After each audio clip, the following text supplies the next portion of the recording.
صحيفة ماركا إسبانيا خلقت واحد الجدل كبير، بحيث دارت واحد التصويت على شكون هو المنتخب اللي بغيتوه يفوز بكأس العالم، وشكون هو المنتخب اللي ما بغيتوش ولا كتكرهوه وكتمنوا ما يفوزش بكأس العالم. بالنسبة للتصويت اللي كاين في الرتبة الأولى هو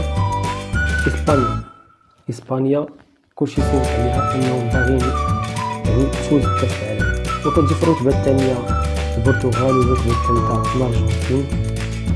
وبالنسبة للمنتخب اللي ما بغيتوش يفوز بكأس العالم كيجي في الرتبة الأولى المغرب، والرتبة الثانية الأرجنتين، والرتبة الثالثة فرنسا، والرتبة الرابعة البرتغال.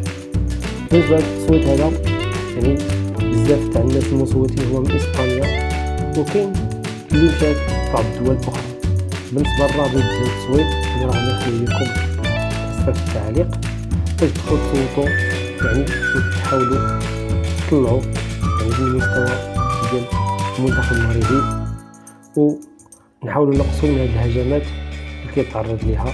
بطبيعة الحال علاش تكلاصا هو الأول من بين المنتخب اللي غير مرغوبة فيها أنها تفوز بكأس العالم، حيت الأعداء كثار كيف ما شفتوا من بعد الإعلان ديال المغرب كأس إفريقيا، شحال من واحد خرج ما قابلش هذه القرار إلى آخره.